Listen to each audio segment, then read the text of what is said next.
Hi friends, అందరికీ నమస్కారం. Friends, వీడియోలో తెలంగాణ రాష్ట్ర వ్యాప్తంగా ఉన్నటువంటి ఆటో డ్రైవర్లందరికీ కూడా అదిరిపోయే శుభవార్త వచ్చిందండి. ఒక్కొక్కరి ఖాతాలోకి 12,000 రూపాయలు అయితే వేయబోతున్నారు. సో ఎవరెవరికి ఇస్తారు, దీనికి సంబంధించినటువంటి ప్రూఫ్స్ ఏంటి, పథకం ఏంటి, కంప్లీట్గా విషయాలన్నీ కూడా నేను మీకు ఈ వీడియోలో తెలియజేస్తాను. వీడియోని మాత్రం స్కిప్ చేయకండి. అలాగే మనకు ఈ వీడియో చూస్తున్నటువంటి మీకు గనక ఆటో సోదరులు కనుక ఉంటే దయచేసి వారికి షేర్ చేయండి. వాళ్ళు కూడా అయితే ఈ యొక్క పథకానికి సంబంధించి అప్లై చేసుకుంటారు. ఇక లేట్ చేయకుండా టాపిక్ని అయితే మనం స్టార్ట్ చేద్దాం. ఆటో డ్రైవర్ల సమస్య పరిష్కారానికి తెలంగాణ రాష్ట్ర ప్రభుత్వం ముందడుగు వేసింది. మహాలక్ష్మి పథకం అమలుతో ఇబ్బందులు పడుతున్నటువంటి ఆటో కార్మికులకు అండగా నిలబడాలని నిర్ణయించింది. ఈ సందర్భంగా ఆటో డ్రైవర్ కుటుంబాలకు భరోసా ఇచ్చింది. ఈ క్రమంలోనే ఆటో డ్రైవర్ సంఘం నాయకులతో రవాణా, బీసీ సంక్షేమ శాఖ మంత్రి పొన్నం ప్రభాకర్ సమావేశమయ్యారు. రవాణా శాఖ కమిషనర్ జ్యోతి బుద్ధా ప్రకాష్తో కలిసి మంత్రి ఆటో డ్రైవర్ల సమస్యలు విన్నారు. ఎన్నికల్లో కాంగ్రెస్ పార్టీ ఇచ్చిన హామీ మేరకు మహాలక్ష్మి పథకం ద్వారా ఇప్పటికే మహిళలకు ఉచిత బస్సు సౌకర్యాన్ని ప్రారంభించినట్లు మంత్రి ఆటో డ్రైవర్లకు తెలిపారు.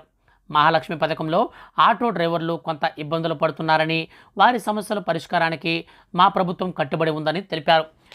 ఆటో డ్రైవర్లకు న్యాయం చేస్తామని హామీ కూడా ఇచ్చారు. ప్రయాణికుల వద్దకు బస్సులు వెళ్ళవని, బస్సుల వద్దకే ప్రయాణికులు వస్తారని, ఆటోల్లో కూడా ప్రజలు ప్రయాణం చేస్తున్నారని మంత్రి ప్రభాకర్ తెలిపారు. వాస్తవం అలా ఉంటే బీఆర్ఎస్ పార్టీ నాయకులు తప్పుడు ప్రచారం చేస్తున్నారని, వారి ట్రాక్లో మీరు పడవద్దని ఆటో డ్రైవర్లకు సూచించారు. మీ సమస్యలను ప్రభుత్వం దృష్టికి తీసుకెళ్తామని హామీ ఇచ్చారు. రోడ్డు ప్రమాదాలు భారీగా సంభవిస్తున్నాయని, అందరూ జాగ్రత్తగా ఉండాలని తెలిపారు. ఇక ఇప్పటికే ప్రభుత్వంపై పెండింగ్లో ఉన్నటువంటి ట్రాఫిక్ ఛానళ్ళన్నింటి కూడా 80% రాయితీ ఇచ్చారని గుర్తు చేశారు. మహిళలకు ఫ్రీ బస్సు అనేది తమ విధానమని, ఆటో కార్మికులకు తాము వ్యతిరేకం కాదని ఈయన ఈ సందర్భంగా ప్రకటించారు. అయితే ఆటో డ్రైవర్లకు సంవత్సరానికి 12,000 రూపాయల చొప్పున ఆర్థిక సాయం అందించాలని డిమాండ్ చేస్తున్నారు. గ్రేటర్ హైదరాబాద్ కొత్తగా ఆటోలకు పర్మిషన్లు ఇవ్వాలని, ఆటోమీటర్ ఛార్జీలను పెంచాలని, బీమా ప్రభుత్వం చెల్లించాలని మంత్రికి విన్నవించారు. ఆటో డ్రైవర్ల నాయకులు సంఘం చేనేత కలుగిత కార్మికులకు ఇస్తున్నట్టుగా 50 సంవత్సరాలు దాటిన ఆటో డ్రైవర్లకు కూడా పింఛన్ ఇవ్వాలని డిమాండ్ చేశారు. ఓలా, ఊబర్, టూ వీలర్ ఆటోకు సంబంధించినటువంటి డ్రైవర్లందరూ కూడా ఈ యొక్క సంఘం నాయకులందరూ కూడా, యూనియన్ నాయకులందరూ కూడా విజ్ఞప్తి చేశారు.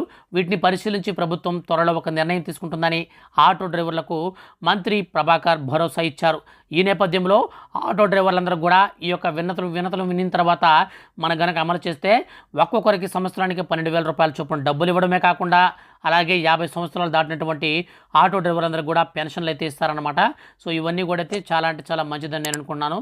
మీ యొక్క ఒపీనియన్ కూడా వీడియో కింద కామెంట్ సెక్షన్లో నోట్ చేయండి. Thank you for watching.